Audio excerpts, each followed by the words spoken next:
15 minutos. ¿Sí? Luego mejor hacer el foro. Me parece.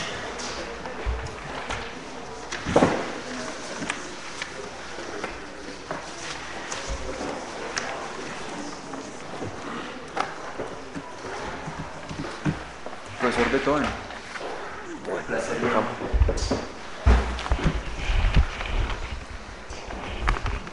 Bien, buenas tardes. Vamos a iniciar hoy el foro, las tertulias, sobre el análisis del Plan de Desarrollo 2014-2018. Y ustedes saben que ha tenido un proceso de discusión un poco, digamos, desconocido, ¿no? Y disperso, y realmente pues nos ha parecido fundamental que en este foro, del cual tenemos varios temas, el tema general del plan primero, que es el que vamos a discutir hoy. El segundo tema es la transformación del campo, que vamos a hacerlo el martes 9 de junio, y un gran tercer tema, que es una prioridad del plan, que es la educación. Para esta primera discusión, nos ha parecido fundamental que se haga una presentación del estudio que fue adelantado por un equipo de la Universidad Nacional, para poder tener una visión de conjunto sobre 4 temas fundamentales, que son regiones y descentralización, política social, política para el sector agrario, macroeconomía y sostenibilidad financiera. Entonces, vamos a iniciar ya la presentación y discusión, que va a ser moderada por el decano de la Facultad de Economía de la Universidad Nacional, José Guillermo.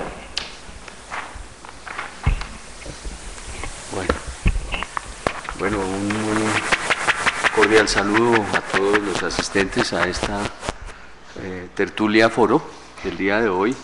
Primero que todo, permítanme agradecer la gentil invitación que nos ha hecho la Academia de Ciencias Económicas para presentar aquí y dialogar con ustedes sobre algunos de los argumentos que se han esbozado en este estudio que realizamos conjuntamente varios profesores de la facultad, con el ánimo primero de reflexionar, de pensar primero sobre la visión del plan de desarrollo, segundo sobre sus propósitos, y tercero sobre la viabilidad en términos de los objetivos que él se plantea al señalar que al final lo que busca para, digamos, más largo plazo sería construir la paz de Colombia, pero para hacerlo formalmente miraremos ya en el análisis que se hace, plantea que eso se puede lograr por un lado con una mayor equidad.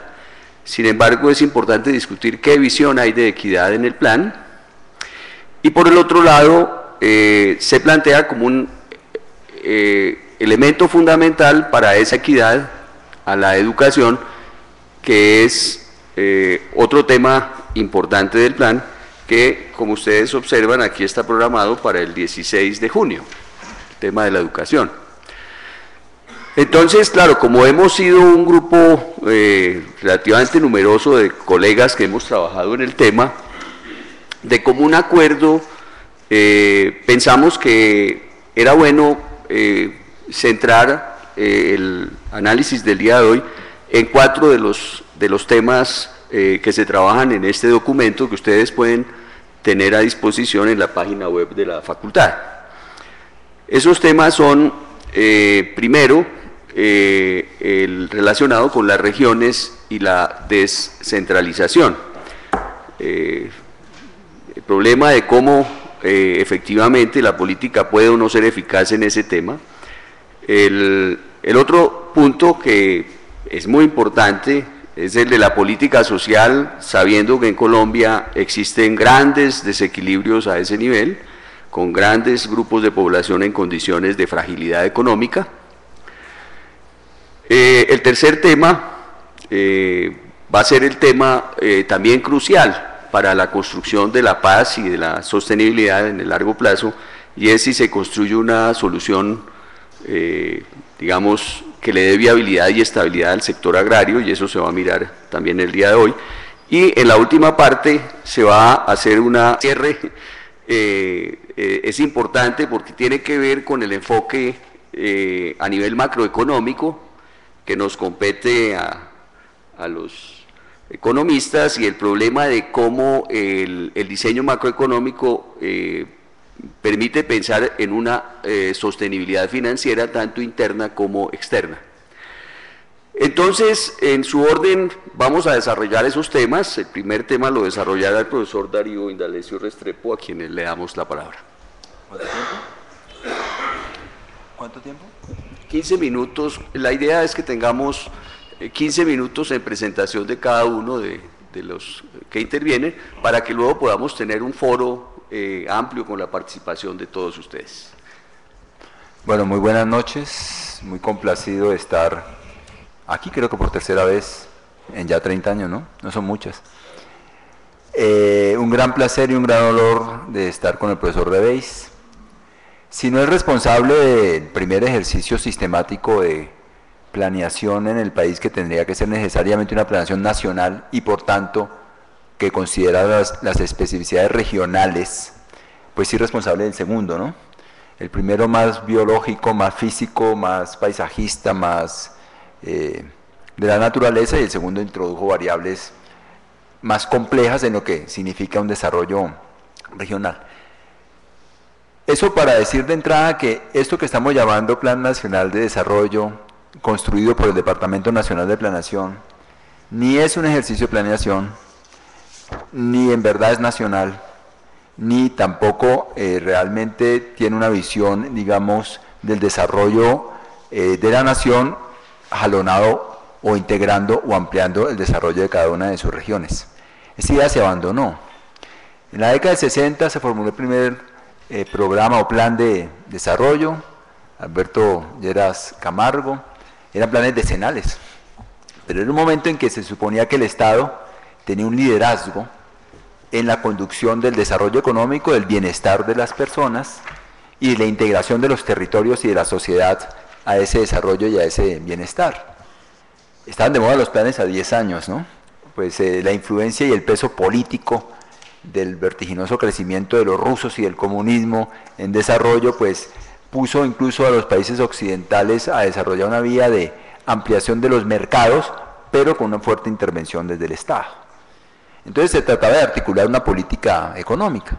Bueno, yo voy hay unas listas previas, yo no quiero que todo me entre, ¿sí? Y me destruya la base industrial colombiana, entonces voy a poner unas listas previas y pongo más condiciones a lo que yo menos quiero que entre, y pongo unas tarifas altas en aranceles, y puedo estimular, eso sí, si alguien trae maquinaria para el sector que a mí me interese, pues le puedo dar incluso un dólar diferencial. Si para todos el dólar vale 10, pues para que importe una maquinaria agrícola en unos sectores que yo quiero desarrollar, pues vale 5.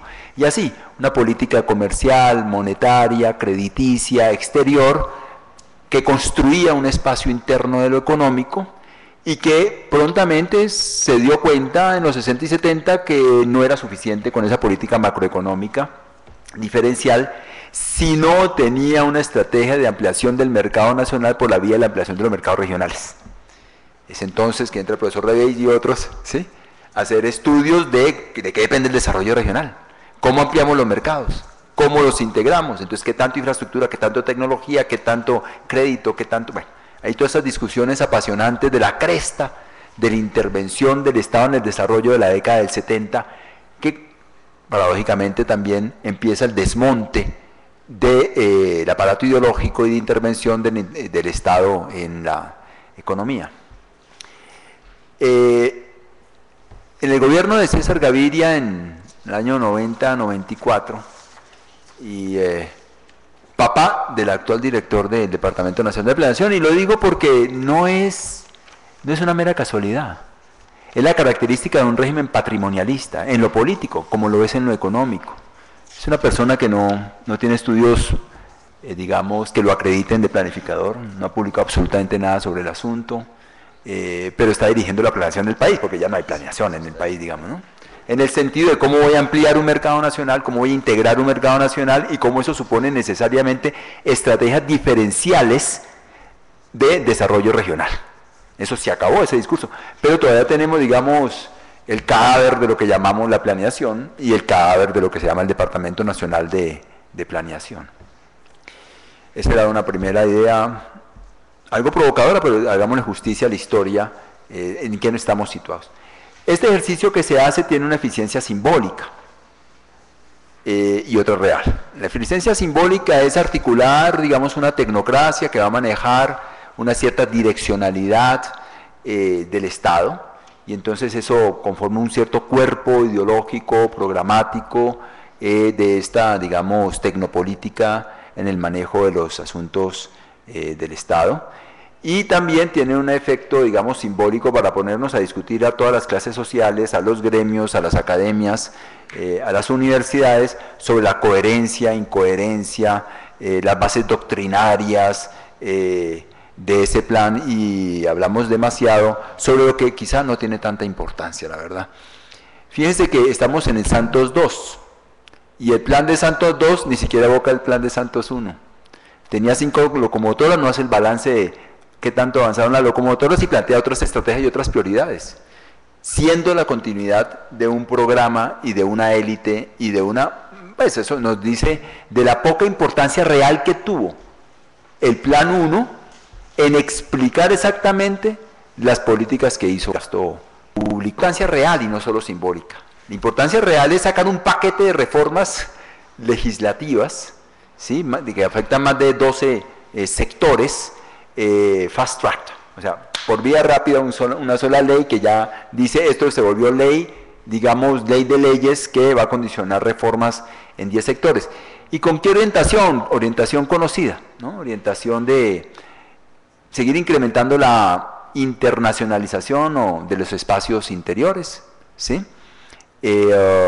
Seguir justificando el traslado de bienes públicos hacia el sector privado, en educación, en ciencia y tecnología, seguir justificando la intermediación financiera en la vivienda, en la minería, en la educación, en la salud, y seguir concentrando un fuerte poder en el centro sobre las regiones, que se manifiesta en varios de los proyectos de ley que contiene la macroley del plan.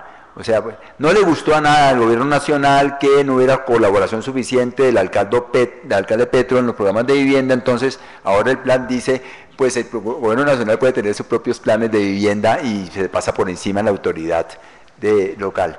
No les gustó tampoco que hubiera ciertos retrasos en la adjudicación de licencias y cuestiones para el desarrollo de la minería, entonces, pues bajados los precios del petróleo, del carbón y de la minería, pues hay un afán de atraer el capital extranjero porque va a venir menos para este país y para los demás, entonces ahí sí, mecanismos aún más expeditos de intervención para la adjudicación de zonas estratégicas de la minería, sobre lo cual no puede haber ninguna gobernabilidad e incidencia de lo territorial. Entonces, concentración del poder en el centro con una visión de transnacionalizar, de privatizar y de coger recursos públicos y transferirlos al sector privado. Yo creo que esa es la orientación general del plan. Ahora, sobre lo territorial en específico, quiero decir un un par de cosas, tres cosas. Hay dos grandes fuentes de financiación de lo territorial. Uno es el Sistema General de Participaciones y otro las regalías. Sistema General de Participaciones es eso que viene pues de muy atrás. Desde el 68 se empezaron a inventar unos mecanismos de financiación de las entidades territoriales y se priorizó salud y educación, y eso se convirtió después en algo mucho más importante políticamente y en términos de plata, que se llamó la descentralización. Lo que nosotros conocemos como descentralización es eso, ¿sí? Es una cantidad de plata que se transfiere a las entidades territoriales para unas funciones, y esas funciones son de política social. Salud y educación se llevan más del 70% de esa plata, y cuando uno mira los otros sectores, pues vuelve a aparecer salud y educación y terminan llevándose más del 80% de la plata que se transfiere. Desde el gobierno de Pastrana en su último año ha habido un recorte muy importante a la tasa de crecimiento de esas transferencias. La Constitución de 1991 hizo un pacto político que dijo: el 46% de los ingresos corrientes van a ser transferidos a las entidades territoriales. Quiere decir que una bolsa que expresa como un corcho: el crecimiento de la economía sube los ingresos corrientes, bajan los ingresos corrientes. Es un indicador muy sensible de la capacidad de un país de producir riqueza. El pacto del 91 dijo: bueno, entonces la vamos a repartir casi que por mitades entre la nación y las entidades territoriales. Un primer golpe al finales del gobierno de Pastrana. Acuérdense que venía la crisis de 1998, crisis mundial, que nos pegó también a nosotros, y en vez de atacarse, digamos, a disminuir una cantidad de otros sectores, se atacaron a disminuir el índice de crecimiento de las transferencias, y se pasó de 46% de los ingresos corrientes a cercano al 38%, y después el senador Uribe se ha opuesto a eso, pero ya una vez presidente volvió a pegarle un segundo zarpazo, y hoy estamos en unas transferencias de ingresos corrientes cercanos a los 28%. O sea, una contrarrevolución centralista en los recursos. Tengo el cuadrito, pues estamos tan cerquita, que lo pueden ver, este rojito. ¿Sí? No. Créanme entonces. El rojito. Más abajo. Ah, porque ahí. Ahí está bien. Sí. Bueno. Es decir, la riqueza, la capacidad de producir riqueza se empezó a descentralizar entre la nación y las entidades territoriales, y desde el 2002 se empezó otra vez a revertirse eso hacia un gran centralismo. ¿Y para qué era la descentralización? Decía, para la política social, ¿sí? Y lo que estaba la otra tendencia, el otro cuadrito que es igual al anterior, es que cada vez más el gasto social se ejecutaba por vía descentralizada. Eran las entidades territoriales las que ejecutaban cada vez más un porcentaje mayor de la política social. Eso también se revirtió, empezó a caer, pero no porque el gasto total en política social haya disminuido, no, siguió aumentando. Entonces hay que retener los dos conceptos. El porcentaje del gasto social descentralizado no cesa de bajar, y el porcentaje del gasto social no cesa de crecer. Entonces, ¿dónde está la plata? En el gobierno central. Es decir, lo que era un derecho constitucional, con una regla, perfectible siempre, de una fórmula, de descentralizar unos recursos por mitades entre nación y entidades territoriales, se vuelven bolsas a cargo de la Presidencia de la República, que ya cubre más de 2.900.000 familias, que son focalizadas y que genera un aparato inmenso de dependencia entre el que recibe el recurso y el que adjudica el recurso. Solo una anécdota me bastaría en un público tan ilustrado.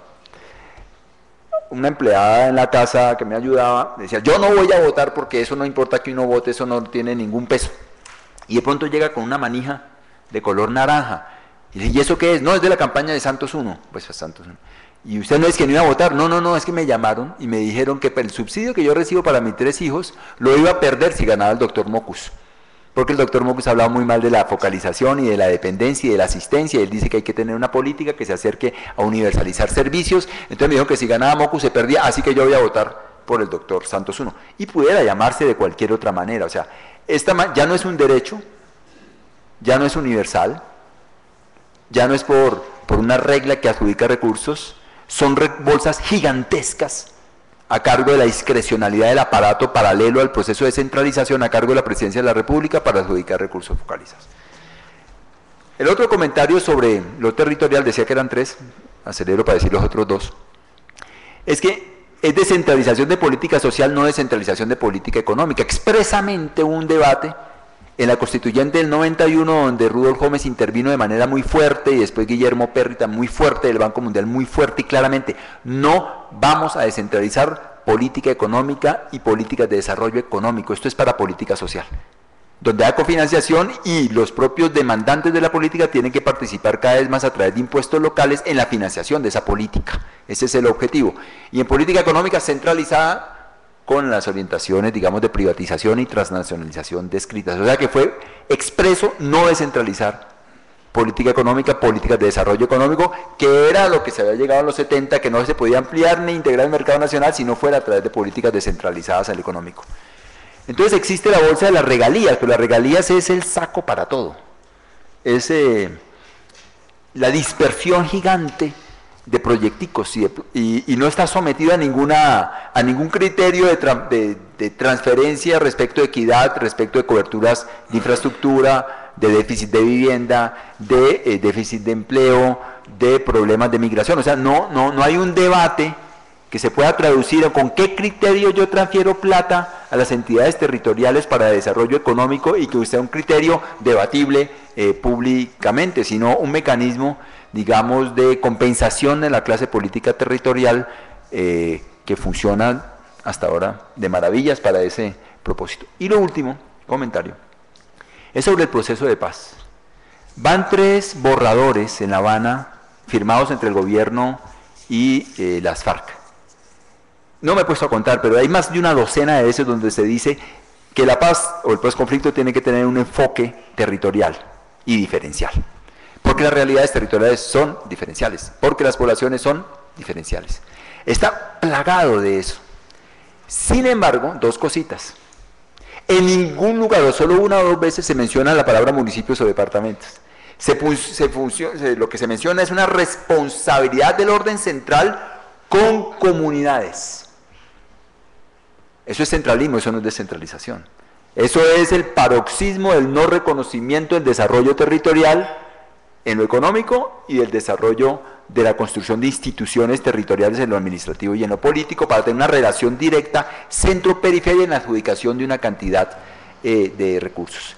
Y el otro comentario respecto de La Habana, y el último, es que nada de lo que está en el Plan Nacional de Desarrollo, en la propuesta, evoca los borradores de La Habana. Por una razón, y es que es una encrucijada. Como se dice que hasta que todo no está acordado, nada está acordado. Y como una buena fracción de los que están muy temerosos con los acuerdos de La Habana o con las negociaciones de La Habana, dicen, no se puede gobernar presionado por los fusiles, y si usted de una u otra manera accede a empezar a implementar lo que dicen los acuerdos de La Habana, dicen, la FARC ya está gobernando, ¿para qué va a dejar las armas? Entonces el gobierno está en un apretón insoportable porque no ejecuta lo que está firmando, a pesar de que diga que eso lo tendría que hacer de todas maneras el Estado, así hubiera o no acuerdos de La Habana, porque ¿qué es? Es una docena de programas para adjudicar tierra, crédito, semillas, ciencia y tecnología, programas extensivos en salud, en educación, en subsidio, apoyo a microempresas, apoyo a empresas asociativas, apoyo a los espacios territoriales económicos ligados con una mención de que esos espacios económicos territoriales donde cunde la guerra tienen un tejido de organizaciones sociales que son las que cumplen funciones de representación y posiblemente de Estado, porque allá no hay Estado. Entonces hay vaporosamente un reconocimiento en los negociadores que el posconflicto tiene que tener estrategias diferenciales de desarrollo territorial. El plan de desarrollo no tiene ninguna, ni siquiera para la educación. Yo sé que será un tema posterior a tratar con profundidad, pero dice, la educación nos conduce a la paz y a la equidad, y sin embargo, en el plan no hay una estrategia de descentralizar y de regionalizar la educación para llegar a, digamos, disminuir los diferenciales en calidad y coberturas. O sea, sobre el tema central del plan, que es la educación, no hay una estrategia regional. Como no la hay, pues en los otros Adjudicación de tierras. Tenemos un Gini hiperalto en concentración de tierras y no hay un plan de cómo descentralizo el acceso a la apropiación o propiedad de las tierras, ni del crédito, ¿no es cierto?, ni de los ingresos, y sin embargo dice que tiene un enfoque territorial La Paz. O sea, se evoca por los negociadores unos principios que conducirían a el renacer de estrategias diferenciadas de desarrollo regional, pero el plan es absolutamente centralista, sectorial y totalmente antinacional y antiestrategias de desarrollo regional. Perdón por los 2 minuticos de más. Muy bien, creo que vamos en el itinerario previsto. Yo no termino de acostumbrarme al protocolo. Omití presentar al profesor Darío, lo voy a presentar ahora. Él es licenciado en Filosofía de la Universidad Católica de Lovaina, hizo maestría en Estudios de Países en Desarrollo de esa misma universidad, es doctor en Historia de la Universidad Nacional y profesor de la Facultad de Ciencias Económicas en las áreas de Filosofía Económica y ya vieron los temas particularmente de desarrollo territorial y descentralización desde hace, estimo, creo más de 20 años, ¿no? 29.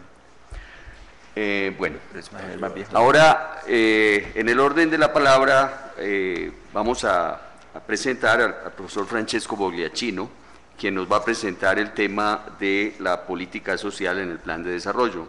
El profesor Francesco Bogliacino es economista egresado de la Universidad de Torino, en Italia, y obtuvo su doctorado en la Universidad de Pavia. Pues ha sido profesor en Colombia en la Universidad de Afid desde hace ya casi un año, es profesor de la Universidad Nacional de Colombia en nuestra facultad, y el profesor Bogliacino se especializa de manera particular en economía experimental, pero relacionada no con, pues digamos, relacionada mejor con los problemas de la desigualdad y otros temas relacionados con el mercado de trabajo y el desarrollo. Entonces le damos la palabra al profesor Bogliacino. Sí. Bueno, primero que todo, muchas gracias por la invitación. Para mí efectivamente es la primera vez.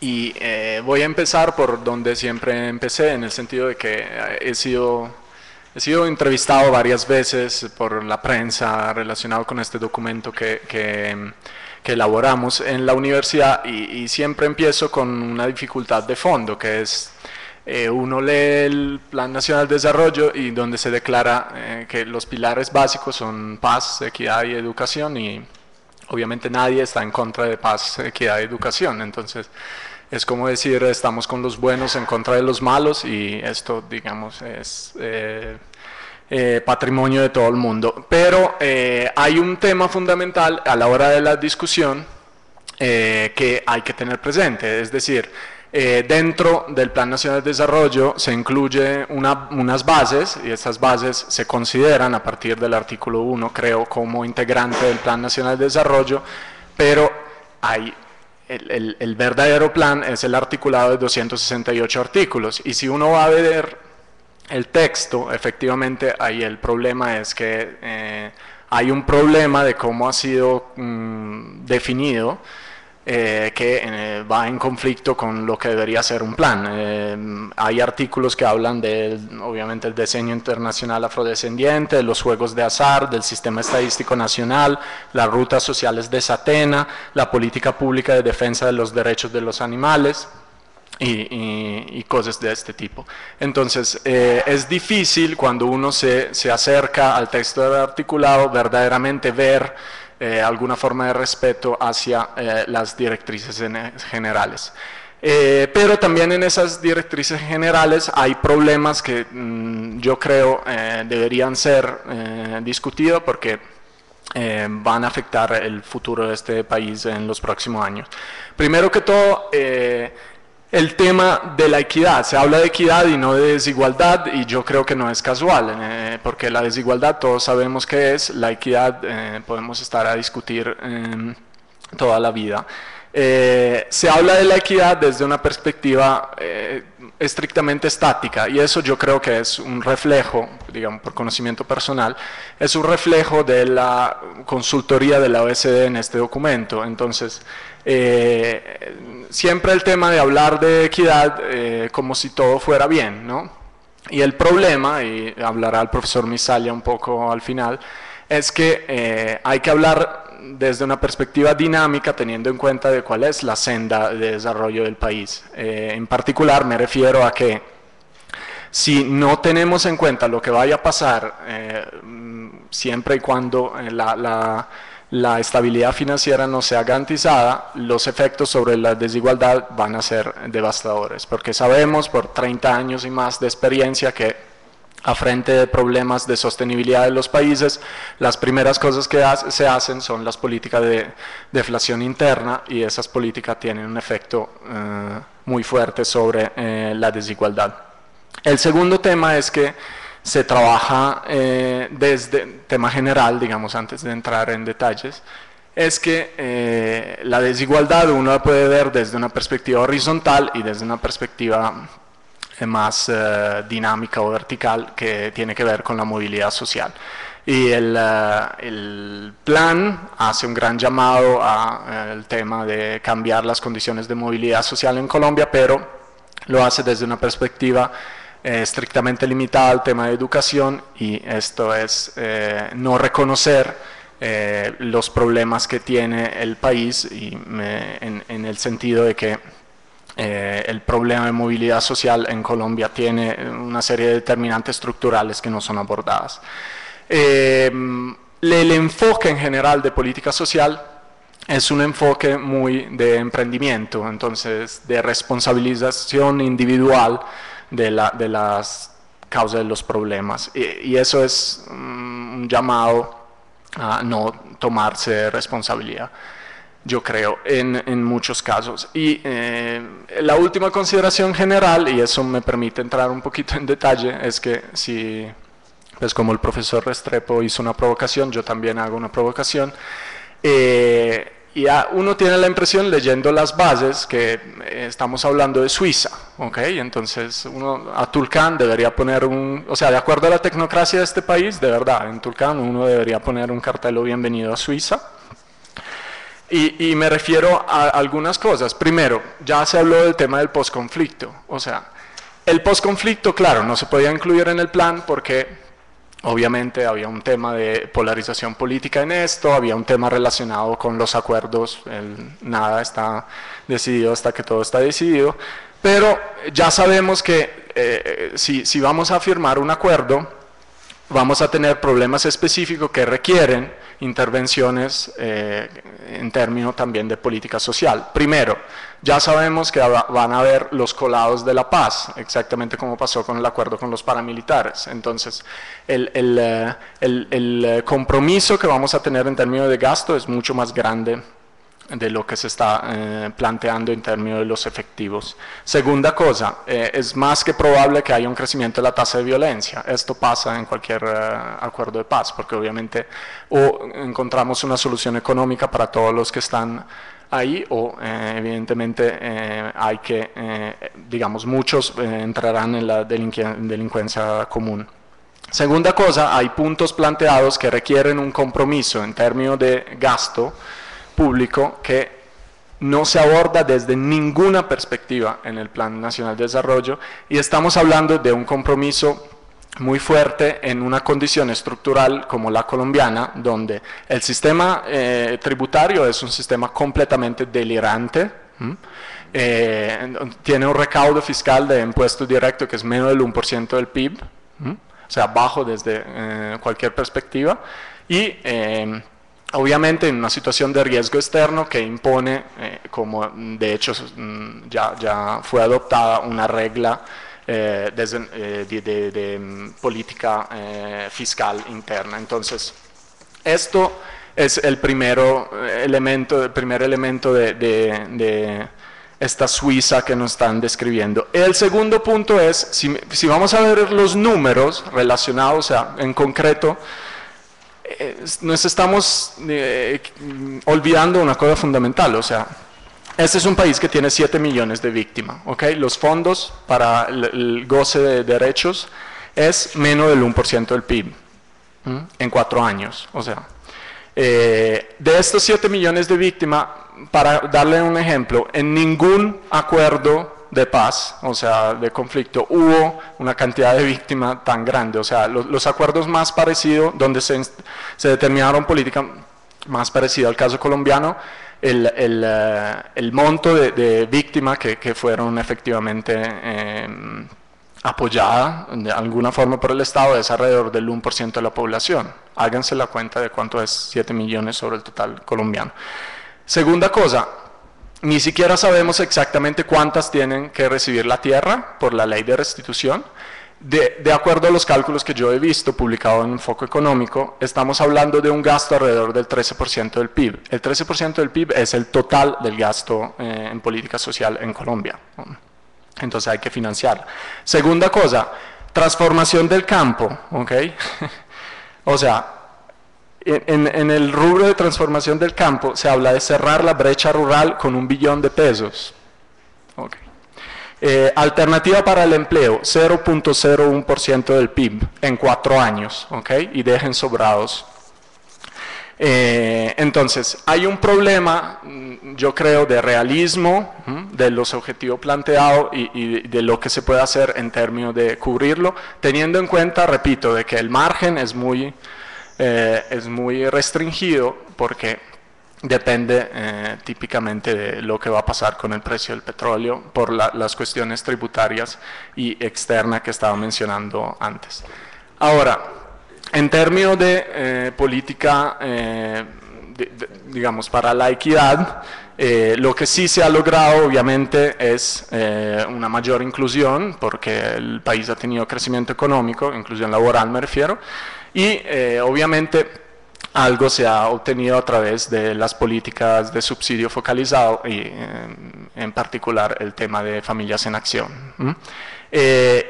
Dentro del articulado, efectivamente, tanto de las bases como del articulado, esa es la estrategia que se plantea a largo plazo. El tema es que, si bien Familias en Acción ha tenido un impacto importante porque ha permitido, obviamente, resolver problemas relacionados con, por ejemplo, la educación de los niños en condiciones de pobreza, estamos hablando de un subsidio que también tiene ese aspecto de la, entre comillas, manipulación política, o sea que sirve también para manejar votos, pero que evidentemente nunca se va a autosustentar en el largo plazo.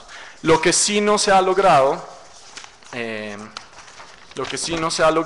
es que, si miramos los datos, no se ha reducido de manera significativa la desigualdad laboral y en particular, digamos, el diferencial entre el ingreso promedio entre los que trabajan en la informalidad y los que trabajan en el mercado formal sigue siendo grandísimo. Entonces, sin una inclusión desde la informalidad hacia la formalidad, efectivamente no podemos pensar de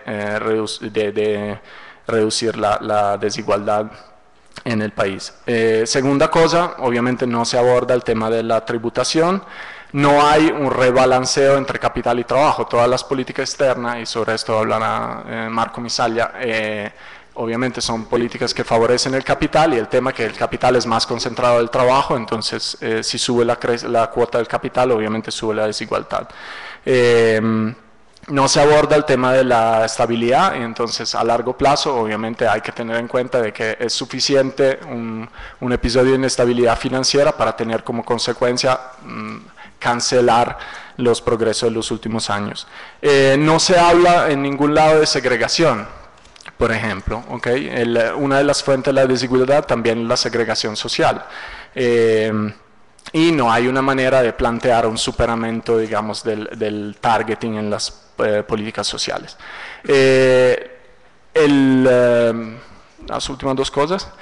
En tema de movilidad social, Ahora, el entorno familiar en Colombia es fundamental para explicar el éxito, tanto en términos escolar como en el mercado del trabajo. El entorno estadísticamente explica casi un cuarto de los resultados, entonces pensar de abordarlo desde una perspectiva puramente individual es muy peligroso.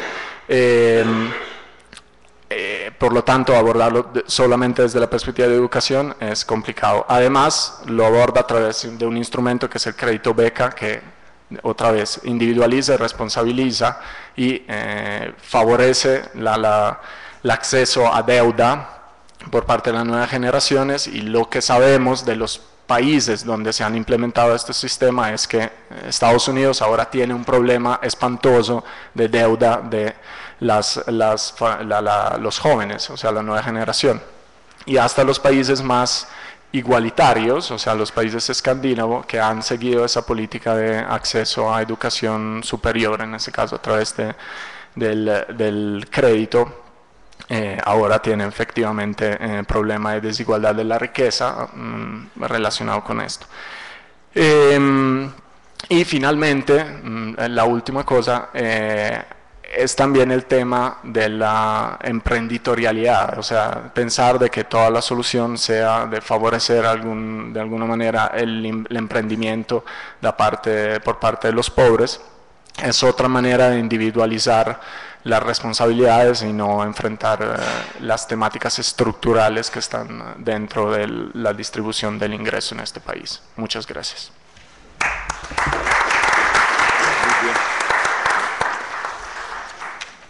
Bueno, entonces, continuando con este examen del plan, ahora vamos a darle la palabra al profesor William Chavarro.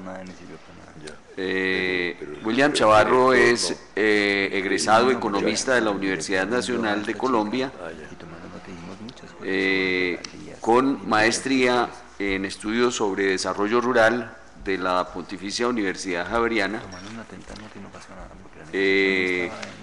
Se ha dedicado, debo decirlo, y por eso guardamos un altísimo respeto por él, en su trabajo de forma muy cuidadosa al estudio de los problemas agrarios del país, y ustedes observarán en su exposición esa problemática.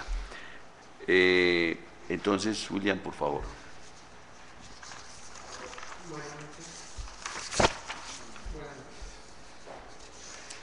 Muy contento de estar acá, un honor estar con ustedes y muy asustado también.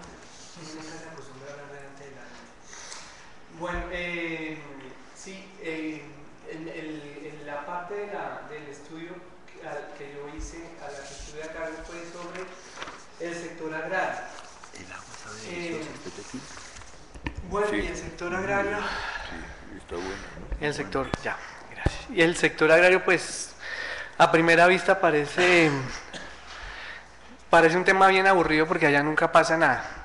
Estamos en las mismas desde hace por lo menos, pues si uno mira los trabajos del 70 de Chucho, de Jesús Antonio Bejarano, pues estamos en el mismo desasosiego rural de la década de los 30, con nuevos actores y nuevos elementos, pero la configuración territorial de alguna manera persiste, ¿sí? En Colombia hay una alta concentración de tierras rurales y eso no lo duda nadie. El problema pues está en las diferentes interpretaciones de ese fenómeno. Cuando miramos el plan de desarrollo Santos II, pues el susto que uno le da es que no es la dificultad de encontrar ahí las mismas estructuras pasadas, sino el susto es que está todo igual, ¿sí? Terriblemente igual. Por eso, digamos, cuando uno habla para la agricultura es más pertinente la analogía, no la analogía de la locomotora, si anda o no anda, sino la de los rieles, ¿no? Que es un camino por el que uno no se puede salir.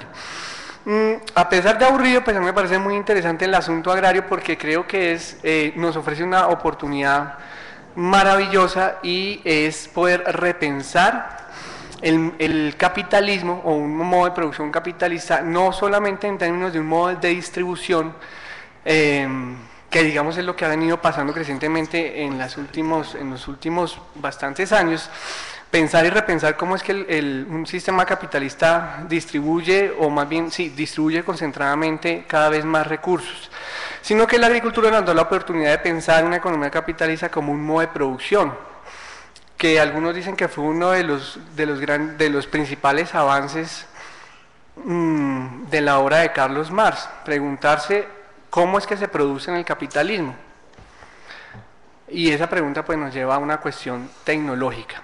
Y creo que la agricultura nos ofrece la oportunidad maravillosa de encarar el determinismo tecnológico, que como todos los determinismos pues pasa casi que invisible, eso no se ve, ¿sí? Lo mismo pasa con las revoluciones sexuales, con los grupos LGBTI, sí, es un determinismo tan sumido y durante tantas décadas que uno ya ni se pregunta por eso. De hecho, en una de las reuniones recientes con los profesores hablábamos que para las explotaciones mineras y petroleras el único problema que les queda aquí para adelante en realidad son las comunidades, pues porque cada vez se pregunta menos sobre si eso se debe o no se debe hacer, ¿sí? Es decir, se hace porque es necesario para el crecimiento, punto, y miremos a ver qué hacemos con la gente que está allá. Pero en términos tecnológicos, ¿sí? Que es una discusión que ha venido crecientemente cobrando mucha importancia.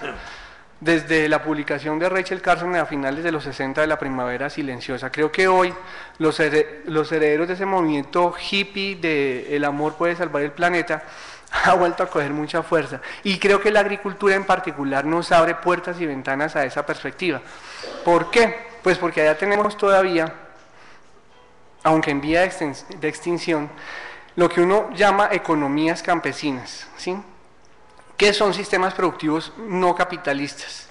Y aunque yo puedo entender que la economía campesina cada vez se vea más como una saudade, como una nostalgia en algunos grupos, algo que ya tuvo su oportunidad, y otros pues la ven como la ven en términos de brecha y de atraso, como algo que debe ser incorporado al crecimiento económico, si uno mira con más cuidado, creo que allá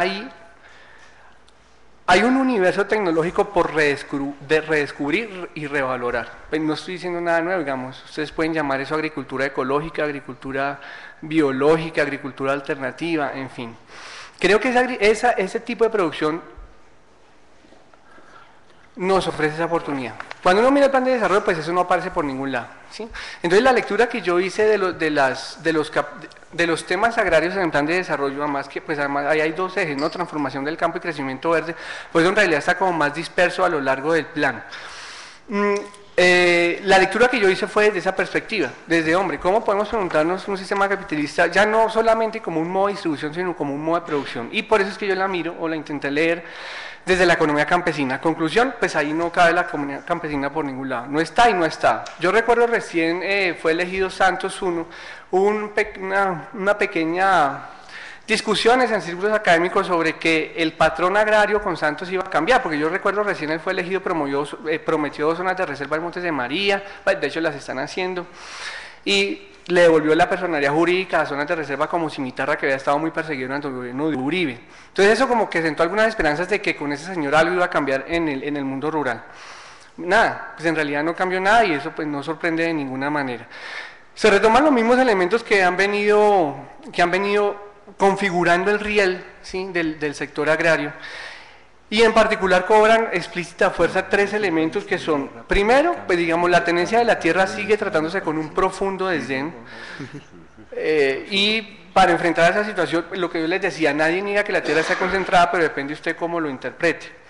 Entonces, digamos, si uno recuerda, digamos, creo que por el contexto particular de Colombia, ¿sí? De altísima concentración de tierras, y estamos hablando que los Ginis, digamos, están arriba de 0,65, 0,70 en muchos municipios. Cuando uno hace el Gini de tierras por propietarios, los patrones de concentración incluso se aprietan más todavía, si la concentración es mucho más alta cuando usted la mide por propietarios. Si usted la mide por calidad de tierras, eso no baja mucho, a lo sumo a nivel nacional baja 1 o 2 puntos, ¿sí? Como para refutar la tesis de que sí, en Colombia están concentradas las tierras, pero las de menor calidad. Cuando usted controla o lo calcula por la UAF, eso no baja. Sí, creo que a nivel nacional, si por tierras está en 0 o estaba en 0,81, 0,82 hace unos 8 años, por calidad de tierra baja 1 punto nada más. Entonces tenemos el problema de la tenencia de tierras, que para enfrentar esa situación paradójicamente pues seguimos retomando elementos de la economía clásica. de esa economía clásica de comienzos del siglo XIX, que es la economía rigardiana.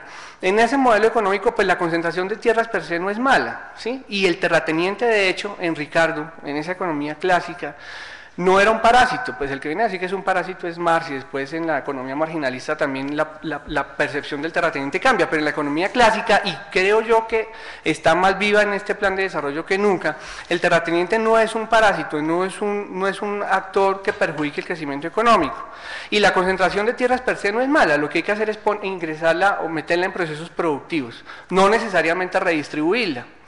Esa es la posición básica. ¿Cómo se negocia eso en un contexto de alta concentración de tierras?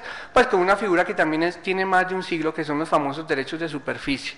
Los derechos de superficie los han querido meter desde el gobierno de Uribe, con el estatuto esa rural que le tumbaron por no haber hecho la consulta previa, ¿se acuerdan? Ahí los derechos de superficie, o incluso para plantaciones forestales, que es el famoso vuelo forestal, no lo pudieron meter, ¿sí? En los diferentes borradores de la ley de desarrollo rural que intentó hacer Juan Camilo Restrepo hasta cuando fue ministro, que fueron 2 o 3 borradores que salieron, ahí el elemento de los derechos de superficie también era clave, no lo pudieron meter.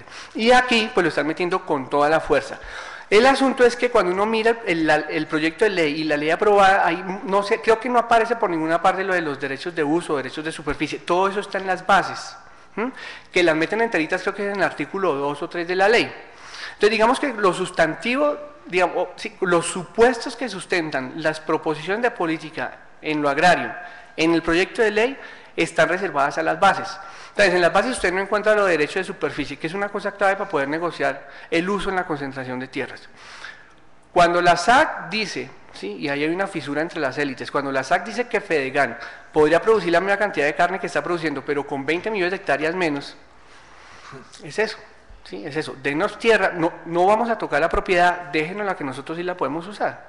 ¿Sí? De hecho, en ese momento la UPRA tiene abierta una convocatoria para contratar a un equipo de profesionales que diseñe formas contractuales de acceso a la tierra, de tenencia de la tierra sin modificar la estructura agraria, o sea, sin modificar la propiedad. Es totalmente consistente con el Plan Nacional de Desarrollo, que si usted mira esto 50 años atrás, pues se aburre mucho. Entonces, el asunto es que esos derechos de superficie se pueden aplicar sobre áreas, sobre la frontera interna, que está altamente concentrada, se puede aplicar sobre las nuevas fronteras en la altillanura, ¿sí? Y se puede aplicar sobre tierras fiscales o baldíos. En ese sentido también lo que uno encuentra en el proyecto de ley es que se modifica el régimen de baldíos, y yo me imagino que la Comisión Colombiana de Juristas ya está demandando eso, modifica el régimen de baldíos en 2 sentidos, cambia el destinatario natural de los baldíos, que son los campesinos, y segundo, concentra en el gobierno central los criterios para decidir a quién se le asignan esos baldíos, y los baldíos que adopten condición de adjudicables, es decir, todas las que van a salir de la ley segunda de reserva forestal. 1, 2, el enfoque territorial. Una de las principales fortalezas del DRI de los 60, 70 y parte de los 80 era que el protagonista para salir de la pobreza en las áreas rurales era la agricultura, pero su principal fortaleza se convirtió en su debilidad, porque nunca pudo hacer nada. Absalón Machado cuenta la historia, pero en términos sencillos el enfoque territorial viene a reemplazar el DRI en ese sentido fundamental, en que en el enfoque territorial ya la única salida de la pobreza no es la agricultura, y por lo tanto tampoco es el agricultor. El enfoque territorial lo que ofrece es, para las áreas rurales, un rediseño de la política de generación de ingresos monetarios, incluyendo actividades rurales no agrícolas.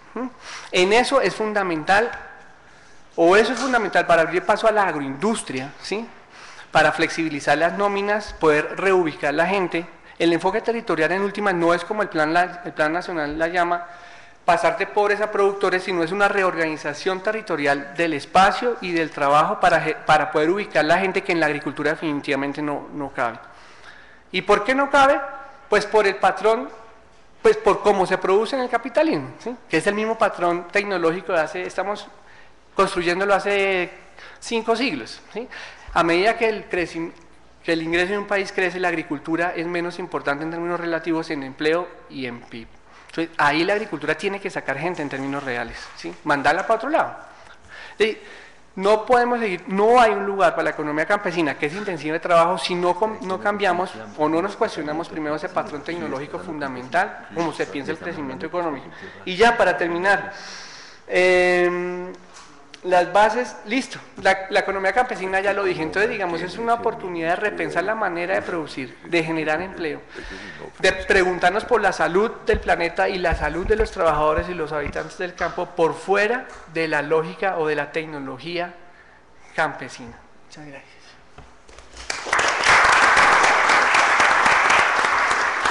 Bueno, ustedes observarán que apenas hoy lo que se está presentando es como un barnizado, ¿no?, de cada tema, porque cada tema tiene sus honduras y requerirían unas sesiones más amplias para poder ahondar en el detalle de los fundamentos de cada problemática. Bueno, ahora vamos a pasar al último tema de la sesión del día de hoy, que tiene que ver justamente con el aspecto de la macroeconomía y la sostenibilidad financiera del plan. Le hemos pedido entonces al profesor Marco Missaglia que nos haga esa presentación. Él va a tratar de interpretar el aporte que él hizo y combinarlo con el aporte que hizo otro colega, el profesor Álvaro Moreno, porque ambos se complementan en observar y en examinar la forma como en el plan aparecen unos serios interrogantes sobre la sostenibilidad en el aspecto financiero, tanto interno como externo.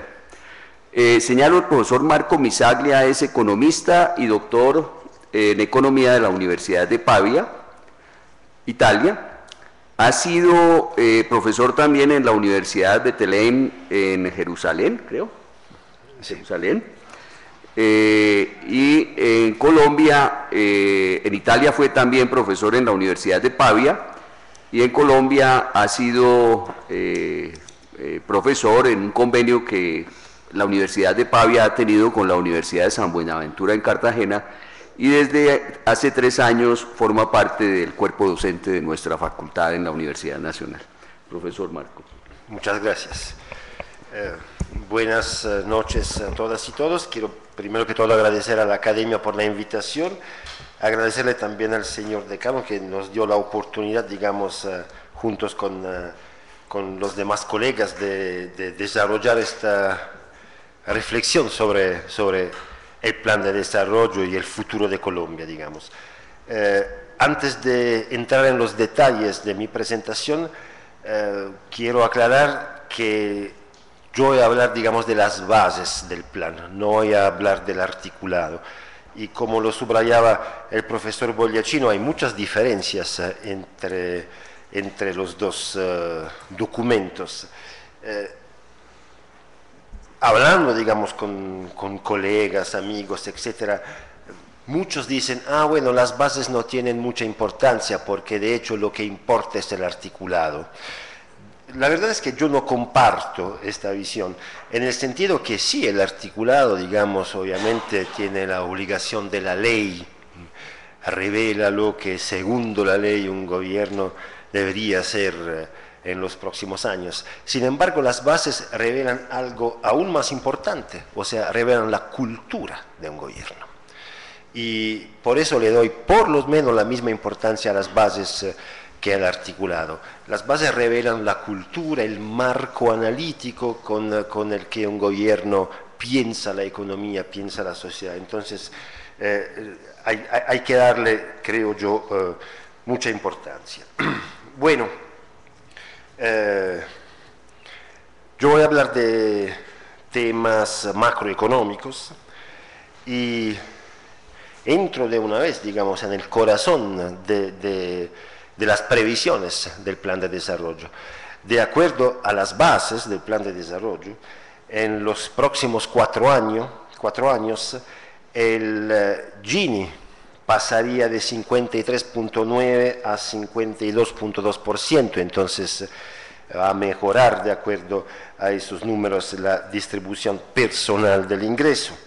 La pobreza se reduciría de acuerdo a las bases de 29.3 a 25%.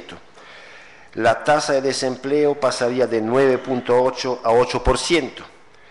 Y para terminar, la tasa de informalidad pasaría de 45.6 a 41.8%. Esas cifras, digamos, que son las cifras oficiales de las bases del plan de desarrollo, nos dicen que, de acuerdo a ese plan, el crecimiento de Colombia va a ser un crecimiento inclusivo, con una reducción del Gini, una reducción de la pobreza, del desempleo y de la informalidad, que son los elementos cruciales, digamos, con los que uno puede definir lo que es un crecimiento inclusivo. Bueno, ojalá tengan la razón, obviamente yo sería súper feliz de que esas previsiones se puedan realizar. Sin embargo, tenemos muchas dudas y intento argumentar, digamos, esas dudas. Y como lo estaba subrayando el decano, intento argumentarlo utilizando el trabajo que desarrollé yo, sin embargo, también el trabajo que desarrolló el profesor Álvaro Moreno. Bueno, empezamos hablando de la distribución del ingreso, esa previsión sobre la baja del Gini. Como ustedes saben mejor que yo, el Gini es un índice de la distribución personal del ingreso. Y lo que, digamos, no se habla en las bases del plan es que la determinante fundamental, una de las determinantes fundamentales del Gini, de la distribución personal del ingreso, es la distribución funcional del ingreso. O sea, no la distribución entre personas y familias, sino la distribución entre funciones en el proceso productivo, entre capital y trabajo. De eso no se habla. Es algo bastante grave. Me dejan utilizar una metáfora que tomo, digamos, en préstamo de un grande intelectual italiano que era Norberto Bobbio. A Norberto Bobbio le gustaba decir: la democracia termina a la puerta de la fábrica. O sea, cuando uno entra en el lugar de producción, entonces termina la democracia, termina la regla una persona y un voto y empieza la regla $1 y un voto.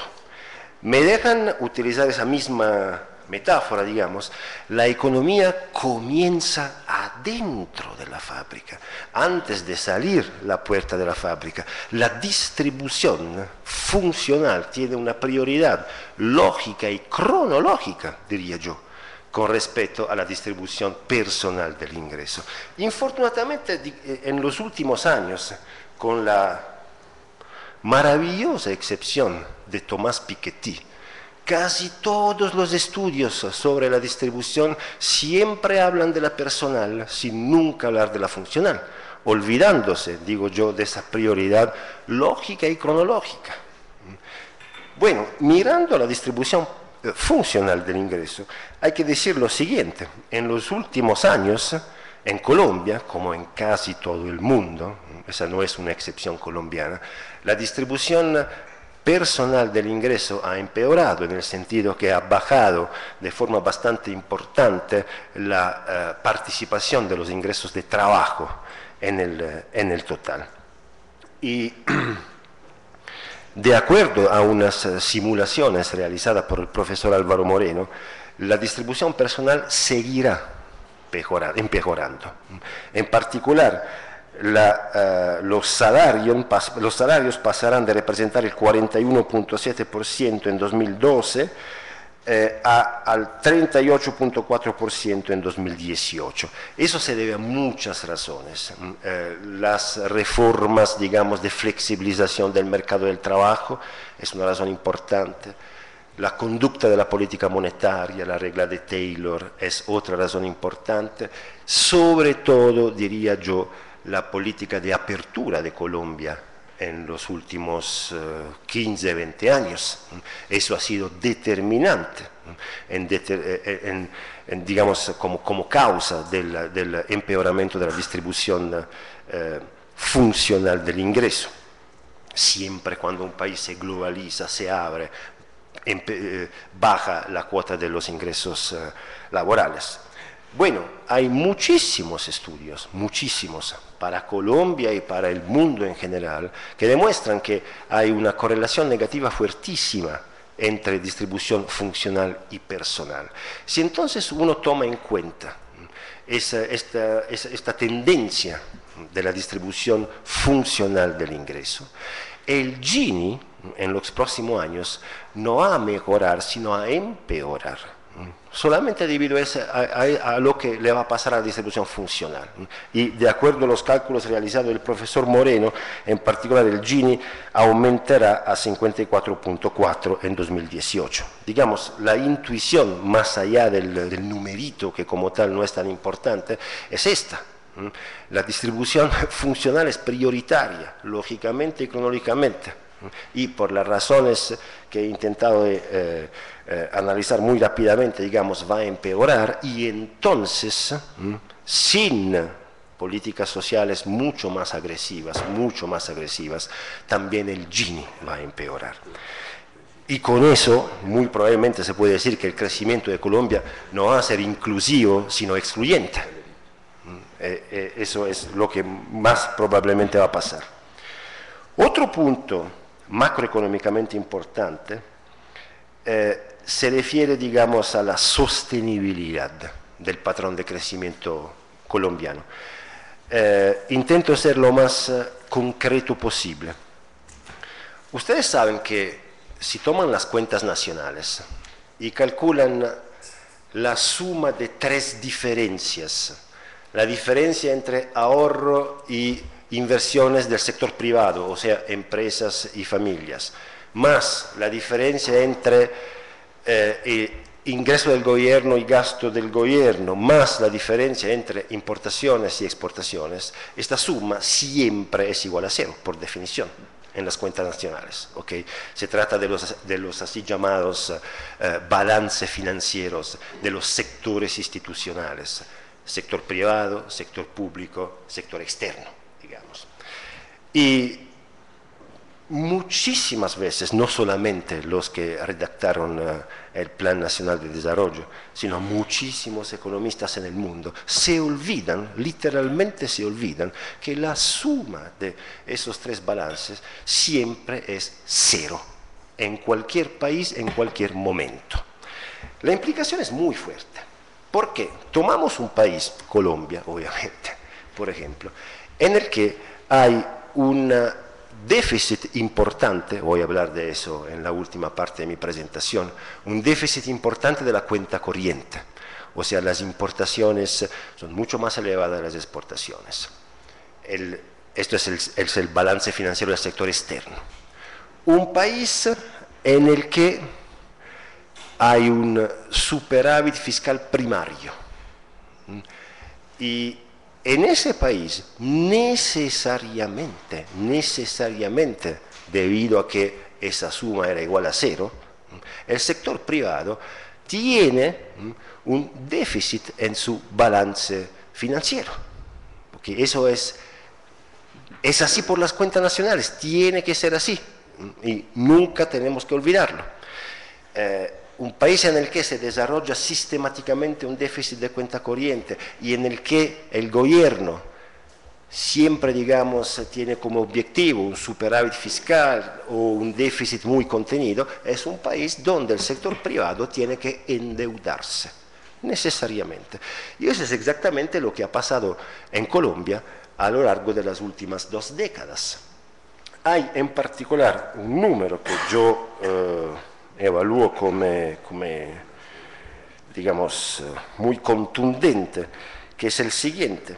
Cuando el sector privado entonces es muy endeudado en Colombia, hogares y empresas. Sin embargo, sobre todo hogares. La deuda de los hogares es mucho más importante de la deuda de las empresas, y ya eso, después le doy los numeritos porque son numeritos importantes. Sin embargo, primero me gustaría reflexionar sobre las implicaciones en términos de crecimiento, digamos, de sostenibilidad del crecimiento. En una economía sana, entre comillas, son las empresas que se endeudan normalmente. ¿okay? Eso es lo que hemos aprendido, digamos, en los cursos básicos de economía. ¿No? Los hogares le hacen préstamos a las empresas. ¿Okay? En Colombia no está pasando eso. En Colombia son los hogares que se endeudan, que es un signo sobre el cual toca reflexionar. ¿En cuál medida se endeudan los hogares? El endeudamiento medio pasó del 20% de los salarios en el 2002 al 57% de los salarios. El hogar promedio colombiano, que se endeudaba en 2002 por un monto equivalente al 20% de su salario, se endeuda hoy en día por un monto equivalente al 57% de su salario. Se trata de numeritos, como lo dice bien en su contribución el profesor Álvaro Moreno, que tristemente recuerdan los numeritos pre-1999. Entonces hay que reflexionar sobre eso, hay que pensarlo muy bien. Un elemento crucial de esa contabilidad, digamos, de los balances financieros, es obviamente el balance financiero del sector externo. Les estaba contando que el déficit de cuenta corriente de la economía colombiana es un déficit bastante importante. ¿Cuánto y qué tendencias, como lo estaba subrayando muy bien el profesor Bogliacino, esas son cosas que toca mirar dinámicamente, toca mirar la evolución en el tiempo de esas variables? Bueno, hoy en día el déficit en cuenta corriente de Colombia es alrededor del 3.6, 3.7, dependiendo de las estimaciones del PIB. Como tal, no es una cifra preocupante, por dos razones, digamos, y los que redactaron el documento yo creo que tenían en la cabeza lo siguiente. Primero, si miramos a la historia de las crisis financieras, de las muchísimas crisis financieras en el mundo en los últimos 20-25 años, una crisis financiera pasa cuando el déficit en cuenta corriente se encuentra alrededor del 7-8%. Entonces estamos tranquilos. En Colombia el déficit es el 3.6, 3.7. Estamos bastante lejos de este umbral del 7-8% que la historia nos dice es el umbral que determina una crisis financiera. La otra razón por la que no tenemos que preocuparnos, según la interpretación de los que redactaron las bases del plan, es que sí, hay un déficit en cuenta corriente, sin embargo, hay un superávit en cuenta capital que es más importante del déficit de cuenta corriente. El superávit en cuenta capital es más o menos el 4% del PIB, un poco más, entonces, del déficit de cuenta corriente. O sea, el mundo nos presta la plata con la que nosotros logramos financiar el déficit en cuenta corriente. Mejor dicho, el mundo indirectamente presta a los hogares colombianos, cuidados, porque son los hogares colombianos endeudados, ¿ok? El mundo indirectamente le está prestando plata a los hogares colombianos en una medida más que suficiente para que Colombia logre financiar su déficit en cuenta corriente. Entonces, no hay que preocuparse. Ese es un poco, y otra vez, ojalá tengan la razón. Ok, no, a mí no me gusta, digamos, esperar desastres o hacer previsiones, no, solamente estoy reflexionando a voz alta, digamos, compartiendo con ustedes unos puntos de vista. Sin embargo, de acuerdo esta vez a mis cálculos, hay que preocuparse. ¿Por qué? Digamos, si me regalan 2 minutos, en 2 minutos voy a terminar.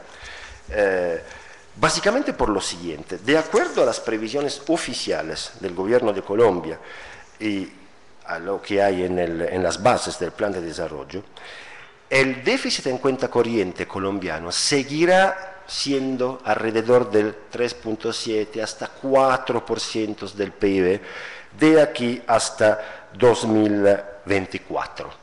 Eso de acuerdo a los números del gobierno, Okay. Sin embargo, otra vez el gobierno dice, no hay que preocuparnos porque a pesar de que este déficit sea persistente en el tiempo, hasta 2024, también el superávit de cuenta, en cuenta de capital, digamos, seguirá siendo persistente. El mundo seguirá prestándonos o prestando a los hogares colombianos la plata necesaria. Esa es la previsión. Bueno, yo hice un calculito muy sencillo, un pequeño ejercicio econométrico, más bien diría un pequeño ejercicio de cuentas nacionales. Ni siquiera hay que incomodar la estadística refinada, más refinada, digamos así. ¿Qué es el siguiente?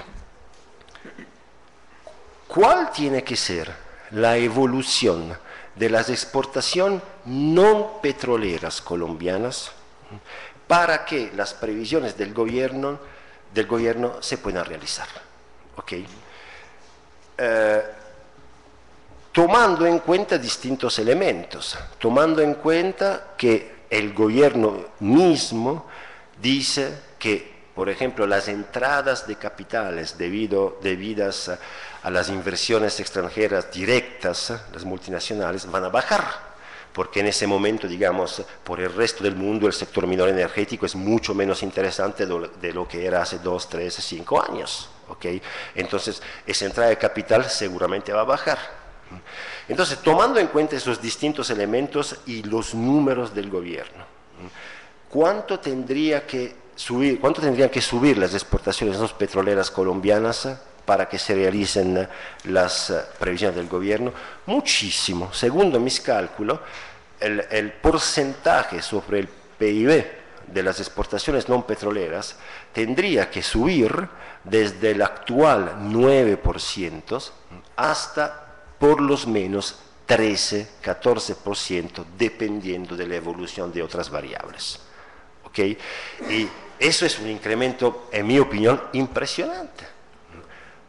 A más grande razón, tomando en cuenta que la participación de las exportaciones no petroleras en el total de las exportaciones durante la fase de apertura de Colombia ha bajado mucho, según los datos de las distintas cámaras de comercio, del Consejo Privado de Competitividad, de muchas entidades institucionales, digamos, aquí en Colombia. Entonces, a mí me parece que hay riesgos que esas deudas de los hogares, que son básicamente deudas hacia el exterior, por lo que acabo de decir, no sé hasta qué punto se puedan, digamos, sean sostenibles, ¿ok? Porque para que lo sean tocaría incrementar muchísimo las exportaciones no petroleras, y eso es algo básicamente improbable.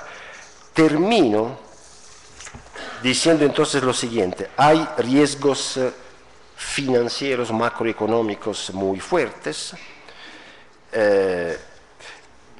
Disculpen, abro un paréntesis importante. El déficit de cuenta corriente colombiano es 3.6, 3.7 del PIB. Sin embargo, si miran el déficit en los productos industriales, eso es 10-11% del PIB.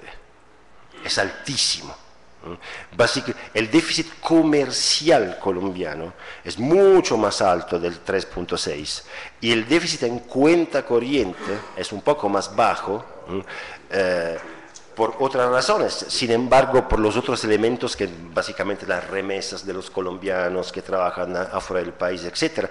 Sin embargo, el déficit comercial, que es la verdadera medida de competitividad, es altísimo, y especialmente por los productos industriales hablamos del 10-11% del PIB. ¿Okay? Por eso creo yo hay riesgos macroeconómicos muy serios.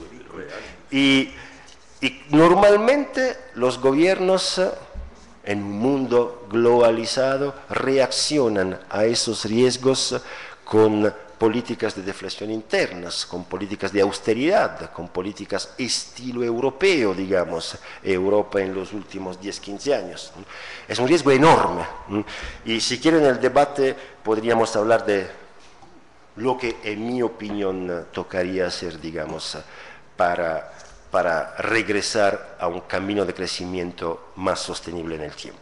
Gracias.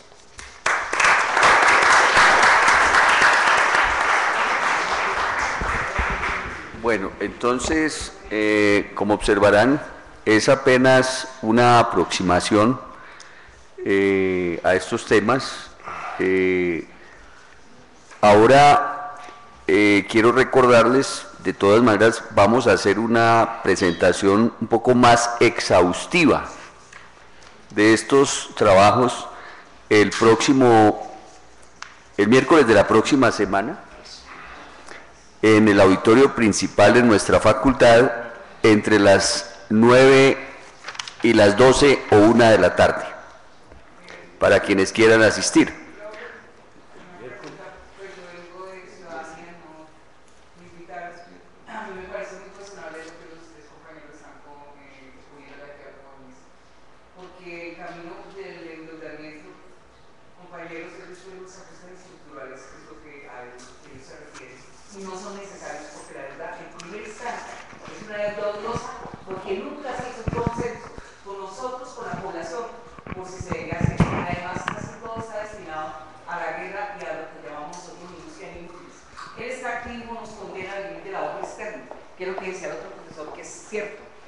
Pero la interpretación de estas realidades, es decir, utilizan pequeñas verdades para utilizar una gran mentira.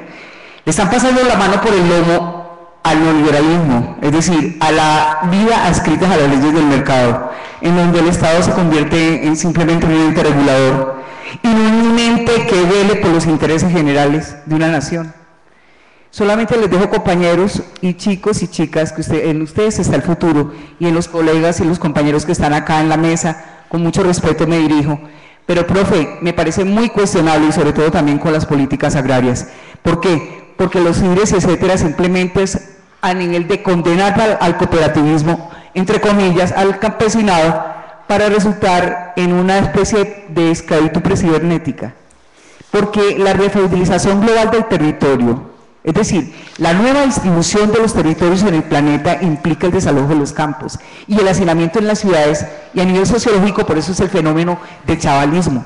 Le hacen a Matt Davis, nomás, que es profesor también en Chicago, en Estados Unidos, le hacen determinada gente para que ustedes caigan en cuenta de que si nos descuidamos, yo no quiero una Malasia aquí en Colombia, yo no quiero una africanización de la economía en América, ni mucho menos en mi país. Yo no quiero vivir en un desierto. Yo soy ambientalista crítica, parte de una economía política consexuada.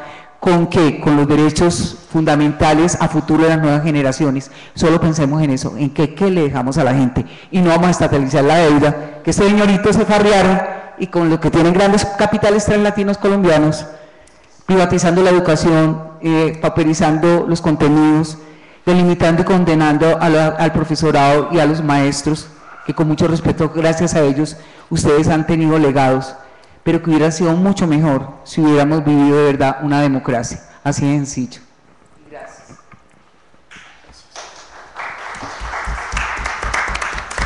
Bueno, estaba diciéndoles que tendremos entonces una presentación un poco más detallada de estos argumentos, y seguramente será mucho más explicativa en algunos aspectos que acá fueron, digamos, pasados muy rápidamente. Sin embargo, pues es importante conocer sus reacciones, sus preguntas a las distintas presentaciones, y para eso entonces le damos la palabra al público. Sí, pues yo no sé si quieres, me gustaría hacer un comentario. Bueno, el profesor Reveis quiere hacer un comentario antes de dar la palabra al público, por favor. Bueno, muchas gracias, José Guillermo.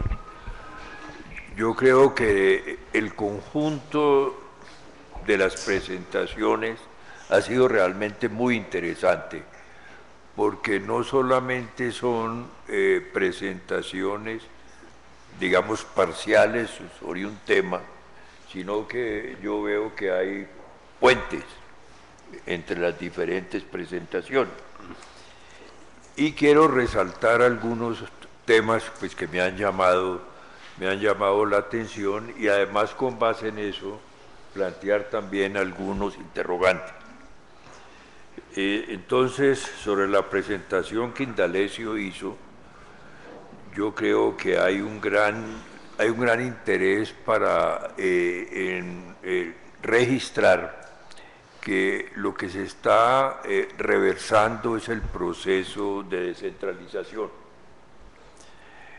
Y además que no hay una estrategia territorial de desarrollo, una estrategia nacional de ordenamiento territorial, sino hay una serie, centenas de proyectos en el territorio, pero que no están coordinados entre sí. Y el otro punto que Indalecio planteó, que me parece de gran interés, es que no hay una armonización con el proceso de paz de La Habana. Yo creo que Colombia tiene hoy 4 macrodecisiones fundamentales, pues que tiene que afrontar con seriedad y mirar cómo las integra. Primero, el plan de desarrollo. Segundo, el proceso de paz mismo. Tercero, el posconflicto. Y cuarto, una decisión que ha estado un poco latente, es si va a haber referéndum o una constituyente. Porque en el momento en que se haga una constituyente, quiere decir que hay otros temas que necesariamente surgen sobre la mesa, como qué hacer con el modelo de desarrollo, cómo reorientarlo, que en este momento no está en discusión. Entonces yo creo que hay un cambio internacional que requiere volver a analizar el modelo de desarrollo, pues como ha sido mencionado, ¿no? Bueno, el punto que yo quería resaltar del profesor Bogliasino, que me parece que ha hecho una presentación muy interesante, es que la política social está basada sobre responsabilidades individuales y apoyos individuales. Todo el enfoque, digamos, del emprendimiento, los subsidios focalizados, pero no aparecen responsabilidades colectivas y de cooperación. Yo creo que ese punto a mí me parece muy interesante, porque no hay una visión del país, ni en el orden territorial, ni en el nacional, ni a nivel de los departamentos, ¿no? Sino es cada ciudadano tratando de resolver solo. Entonces le dice, mire, le damos este subsidio, le damos esta posibilidad de emprendimiento, le damos esta beca, como fue mencionado, o un crédito beca, pero no hay ese enfoque, digamos, de cooperación. Un plan siempre busca cooperación, sinergia. Entonces ese punto me pareció muy interesante también. Y la otra cosa, el tercer tema es el profesor Chavarro, que a mí me parece que ha hecho también una presentación muy buena, y yo quería resaltar el punto de que, siendo la prioridad de los acuerdos de La Habana el problema agrario, todas las señales que uno ve son en el sentido contrario, ¿no? Por ejemplo, lo que se mencionó, digamos, de los baldíos. Los baldíos en Colombia se han manejado es como la plata de bolsillo para resolver problemas políticos desde el siglo XIX, ¿no? Cuando se redistribuyeron los baldíos para pagar deudas de las guerras o para premiar coroneles que habían participado en una guerra civil. Entonces, por ejemplo, ese punto a mí me parece un problema, un tema fundamental. Debe haber una veeduría ciudadana, mecanismos que puedan hacerle un seguimiento a los baldíos, ¿no? Entonces, quiero resaltar, entre otros, ese tema. Y del profesor Marco Saglia, yo creo que él ha traído un punto que me parece fundamental, es la sostenibilidad en el sentido de que por la política que se ha tenido durante los últimos 25 años, el sector real de la economía pues ha sido vulnerado totalmente, la industria y la agricultura, y eso es lo que lleva a que el desequilibrio comercial, no en cuenta corriente, sea 6% del PIB. Y según un análisis que hizo Eduardo Sarmiento, podía llegar al 7% del PIB. Entonces ningún país aguanta, digamos, un desequilibrio comercial como ese, que tiene que ser compensado con los movimientos de capital, que hoy son los movimientos más politizados. En cualquier momento una calificadora de riesgo puede decir: ese país se está manejando mal, allá hay unos políticos que hacen esto, y entonces los inversionistas se van para otro lado, como ha sucedido.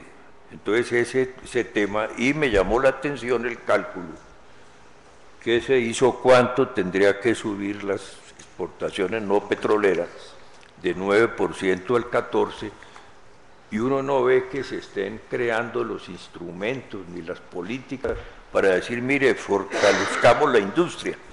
Yo estuve en una reunión hace 15 días del Fondo Monetario, donde presentó su outlook de 2015, y el fondo ya habla de política industrial, pero aquí nosotros no hablamos de política industrial. Hasta el fondo habla de eso. Ni de cómo hacerla. Entonces, pues hay que hacer. Entonces, en conclusión, yo quisiera dejar 3 puntos, digamos, de inquietud para que ustedes los miren. El primer punto, que a mí me parece fundamental, es que la bonanza se terminó, y hay expertos que dicen que el punto de equilibrio del petróleo va a ser $50, entonces hay que ver cuál es el impacto de eso. Y además de que tenemos un sistema tributario totalmente con unas tasas, digamos, de evasión fiscal gigantescas. Entonces el problema, en el fondo, tal vez no es poner más impuestos, sino que quienes no pagan impuestos paguen esos impuestos. La evasión del IVA, del impuesto a la renta, etcétera. Todo esto está estudiado y fue presentado en el informe de la OECD que aquí se mencionó muy bien. El segundo punto que a mí me parece clave, que hay que comenzar, y que ya lo habíamos comenzado a discutir, es que Colombia se volvió un país rentista. Colombia se volvió un país rentista. Si uno suma la renta del narcotráfico, el narcotráfico es una renta, porque son unos fondos que producen unas personas y que después entran y se irrigan, más la renta petrolera y minera, que se irriga a través del Sistema General de Regalías, y la renta de los colombianos en el exterior, o sea, las remesas, que es 3 veces el café. Recuerden ustedes que el café era el producto más importante, hasta los años 80. Bueno, esas remesas hoy están sumando entre 2,5 y 3 veces lo que entra. Entonces Colombia se volvió rentista. Entonces va a tener que regresar a un modelo en que decir, no, es que ya no somos rentistas, sino tenemos que producir otras cosas dentro del campo de la industria y de la agricultura. Y finalmente un tema que es de orden institucional y político, que a mí me parece también fundamental y que Indalecio lo mencionó, y es la situación que nosotros tenemos, se ha creado un pacto social con base en acuerdos de minorías, pero no con base en la ciudadanía, que es el concepto, digamos, republicano. Entonces, hay una cantidad de personas que reciben, digamos, subsidios, que se mencionó, familias en acción, 2,5 millones de familias, ¿no?, que reciben, digamos, subsidios, y eso es lo que ayuda a mantener el clientelismo. O sea, esas personas no reciben su subsidio porque son ciudadanos colombianos que no requerirían procesos esos procesos políticos de intermediación, sino deban recibirlo por ser ciudadanos. Entonces, tiene que pasar necesariamente como se está planteando en este momento en Chile, que decir, la educación debe ser una educación general, universal, el concepto de universalidad del servicio, que le quita ya piso, digamos, al clientelismo. O sea, la persona recibe su educación o su salud porque es ciudadano y no porque está mediatizado por un politiquero. Entonces, yo creo que ese es un punto que a mí me parece que hay que entrar a discutir, porque es la idea de la ciudadanía frente al comunitarismo. Nosotros hemos estado muchos años, pues, en el comunitarismo que acumuló todo ese tipo, digamos, de subsidios, ¿no? Y además que evitó que quienes debían pagar impuestos pagaran impuestos, porque teníamos unos precios internacionales del petróleo altos que no vamos a tener. Entonces yo quiero dejar esos puntos, digamos, de reflexión y felicitarlos de nuevo por la muy interesante presentación individual y colectiva, ¿no?, que me parece muy clave.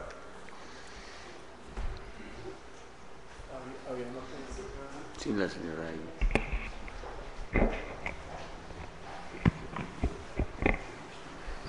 Bueno, sí me han parecido interesantes las intervenciones y los indicadores que se mostraron al final es lo que nos está demostrando el fracaso y la agudización, digamos, de la problemática en el país y en América Latina y en Sudamérica y también en el África. Entonces me parece que un punto fundamental es retomarlo del modelo neoliberal, ¿sí?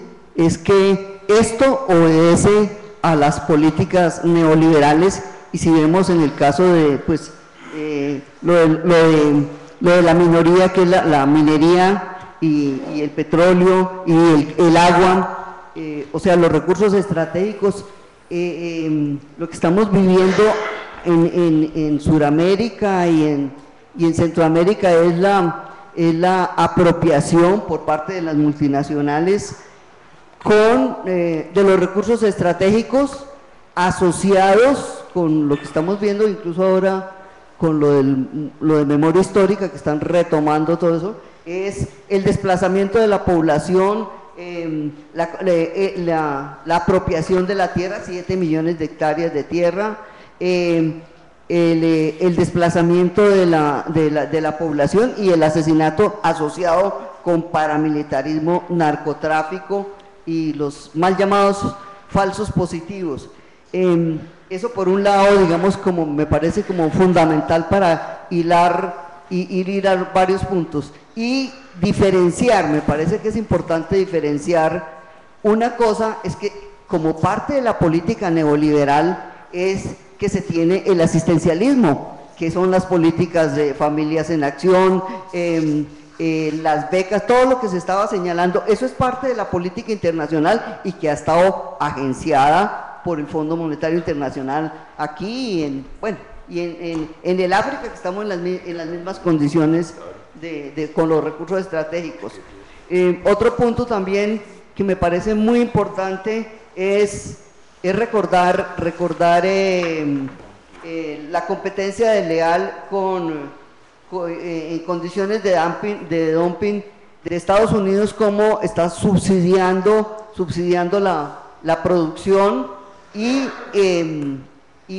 exportándola en condiciones de dumping a aranceles cero. Eso está conllevando al desplazamiento del aparato productivo nacional, que por eso se está tratando de reivindicar lo de la economía campesina y los productores nacionales. Bueno, el otro punto que me parece fundamental es el desastre ambiental, donde se está imponiendo pues la gran minería, conllevando no solamente el desplazamiento de la gente, sino los destrozos del medio ambiente y los impactos sobre la población. Esos como puntos, sí, yo creo que para no alargarme más, pero sí, me parece que son muy, muy importantes, sí, para pensar en la reformulación de las políticas. Está también lo financiero, otra serie de puntos, pero que me parece que es fundamental tener en cuenta el marco de referencia del modelo neoliberal y diferenciar que yo creo que lo de la locomotora y todo eso está funcionando. Eso es que improvisen y todo, pero es la misma cosa, que no es otra cosa que lo que llamamos el IRSA y el Plan Puebla-Panamá, realmente acá en América Latina. Bueno, muy bien. Yo quisiera, me parece pues como más conveniente, si tienen alguna pregunta para alguno de los miembros de la mesa que han hecho sus intervenciones, con el objeto más bien de pues tratar de dialogar en torno a las inquietudes que hayan surgido de las exposiciones. Bueno, mi pregunta va dirigida pues a los dos profesores, al profesor Darío y al profesor Francesco, y va de acuerdo a lo que estaba diciendo el profesor Francesco, que decía que a la visión que está teniendo en ese momento el plan de desarrollo está basada, digamos, en una visión muy, ¿cómo decirlo?, aislada de lo que pasa en Colombia realmente, ¿sí? Y también eso es casi histórico, porque desde la Constitución del 91 pues también se ven esos ciertos problemas de aislamiento, de que no se tiene en cuenta muy bien el problema social que tiene Colombia. Entonces la pregunta va dirigida a que, para ustedes, ¿cuál es el problema fundamental de que esto vuelva a suceder y cómo se podría reestructurar desde el punto de vista de la visión como tal de los problemas internos, y que en serio se vean representados de un plan de desarrollo en serio factible y que se pueda utilizar para mejorar y no volver a los mismos errores que hemos tenido?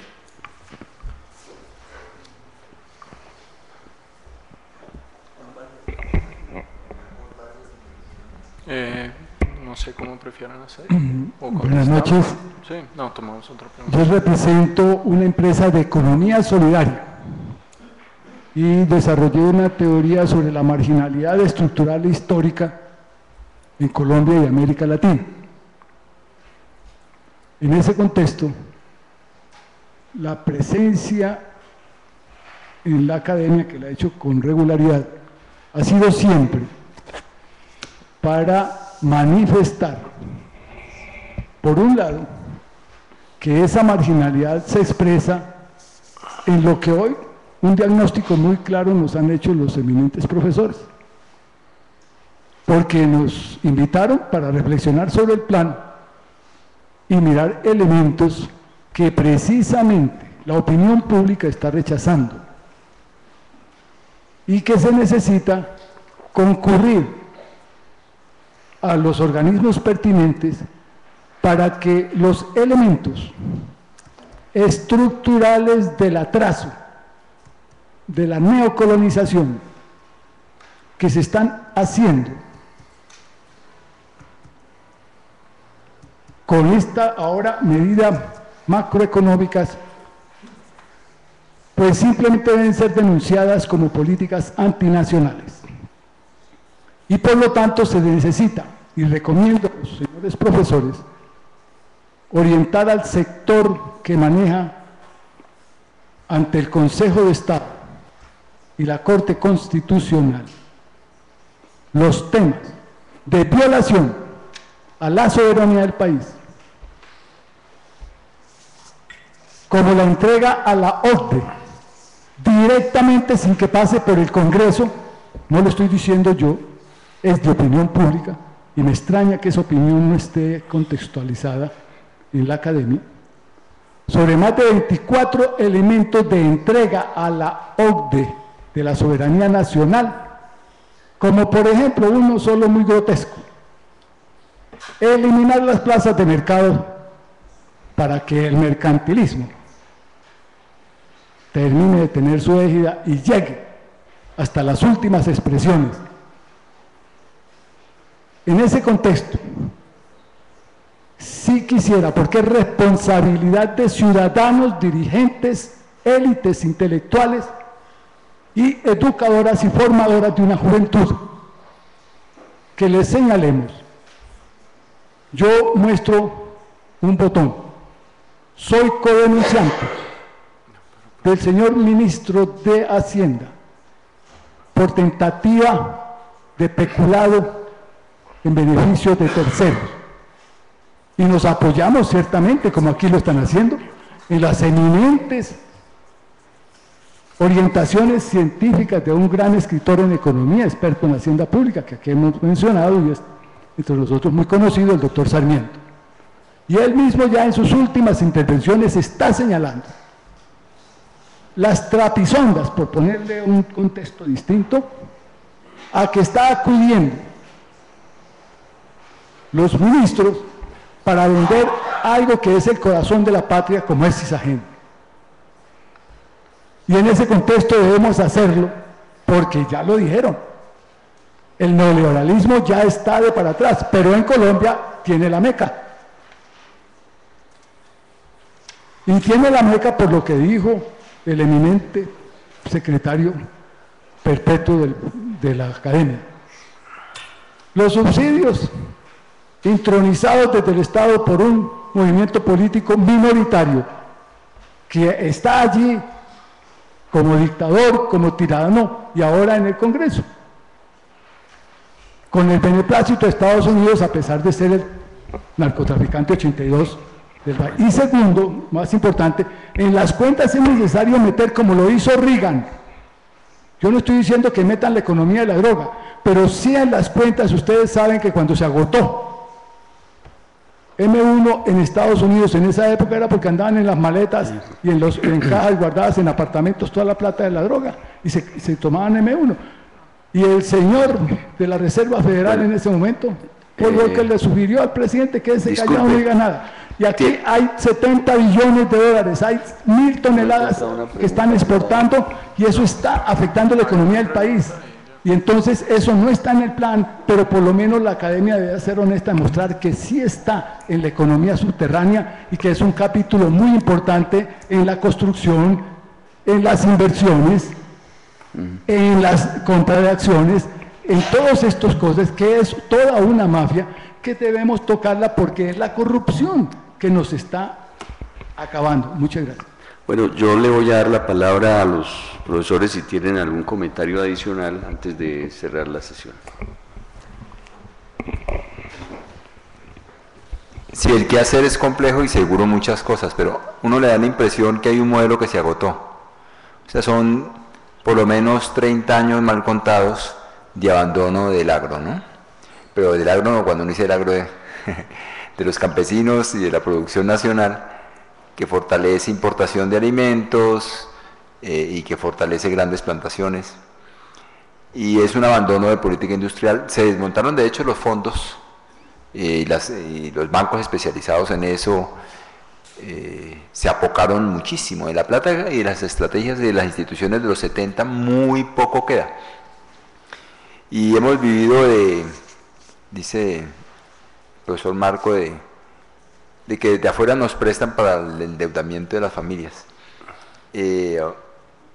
Eso puede acabarse y pues creo que pronto se acabará. Hay una resistencia en Estados Unidos, todavía no ven mucho la necesidad de subir las tasas de interés, pero ya hay un flujo, digamos, de capital hacia afuera, y si suben las tasas de interés en Estados Unidos, pues eso es una aspiradora para el mundo entero, ¿no es cierto? Entonces ese esquema está volviendo a llamar la atención sobre la necesidad de los mercados nacionales, la necesidad de política industrial, la necesidad de política agropecuaria. Pero eso no se construye de un día para otro porque lleva 30 años abandonándose, ¿no? Y lo que le alerta a uno es, bueno, listo, estamos en una ventana abierta, nos podemos caer.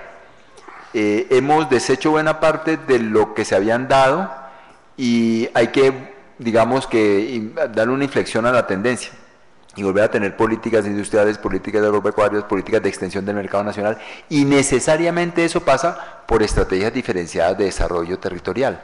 Y no se habla por ninguna parte, que es mi pedacito, digamos. La descentralización es de política social y mire, los paros del año pasado y del antepasado es la agenda que no se descentralizó. Porque era el problema que el crédito está muy alto, que no lo podemos pagar, que las semillas transgénicas nos están arruinando, que hay una dependencia tecnológica, que dónde están las centrales de acopio, que por qué no hay precio sustentado a la producción campesina, que no hay infraestructura, que no hay rutas secundarias y terciarias. O sea, el paquete programático de las movilizaciones sociales de los últimos años es la agenda del desarrollo económico territorial. Y hacemos un plan de desarrollo para la paz en el posconflicto y no se dice nada. Es increíble. Estamos parados en una ventana abierta, las brisas empiezan a soplar muy fuerte, parece que se agota un modelo de atraer capital externo. Si sube la tasa de interés, que es una de las variables importantes en esta definición de un mundo globalizado del flujo financiero, pues se puede secar muy rápidamente esa dependencia del ahorro externo, como si fuera externo. Bueno, no voy a discutir ese detalle, y entrar en problemas mucho más serios de austeridad y de recortes y de... Eso es lo que quería advertir. Por eso la importancia de lo territorial es más allá de la política social, requiere estrategias de desarrollo económico, ampliación de mercados y esto.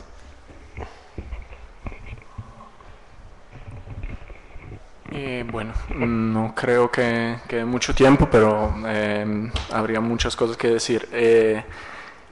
Un comentario sobre la pregunta que llegó.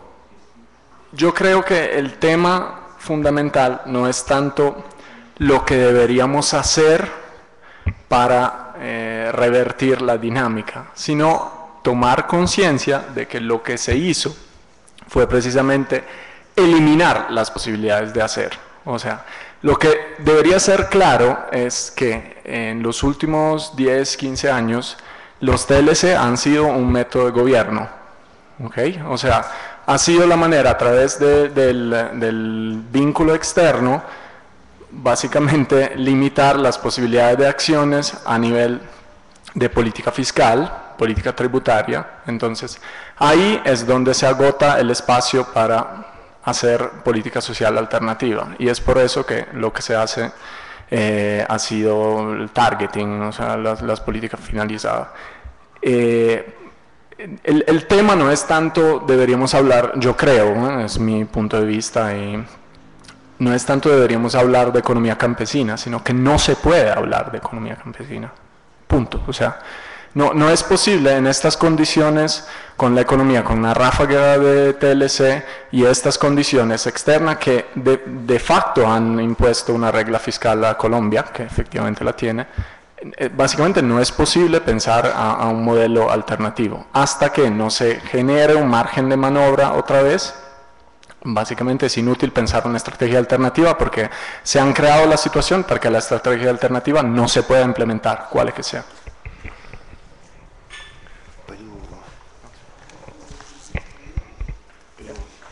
Una pequeña observación.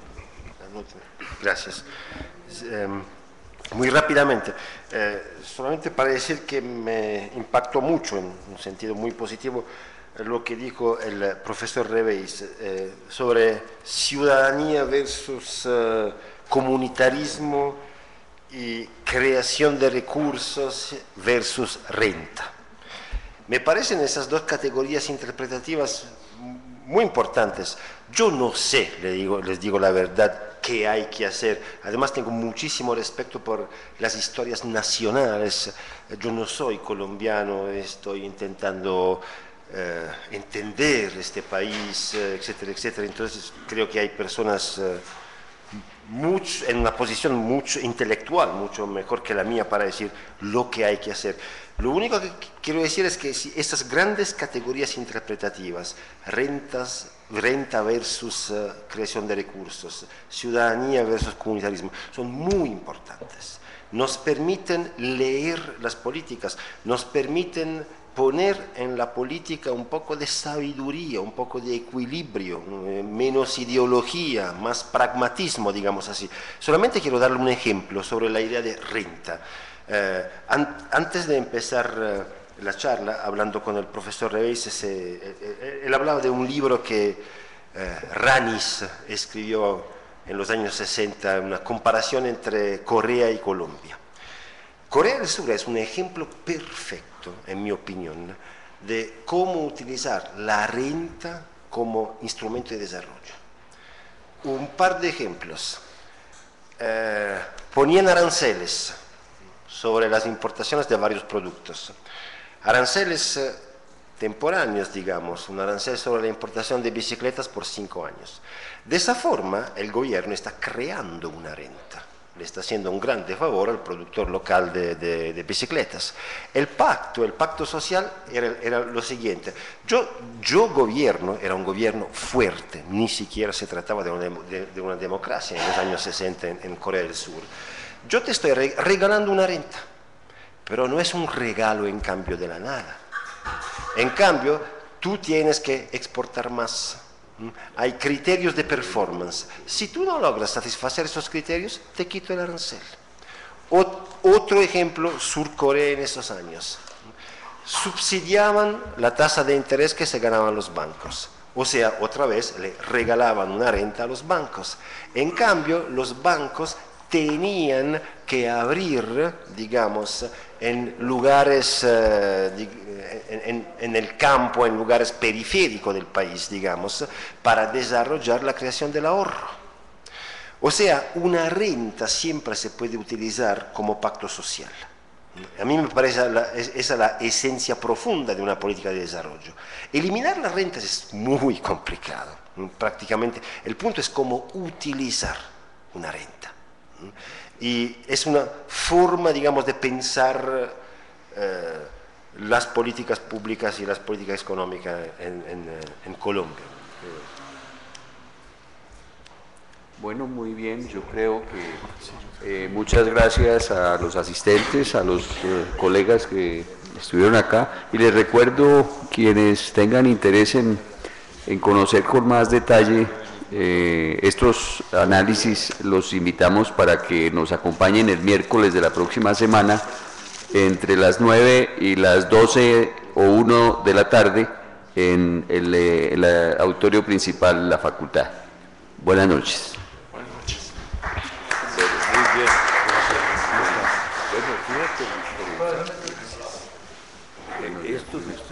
Entonces, hasta luego. Beethoven, entonces lo charlamos, ¿no?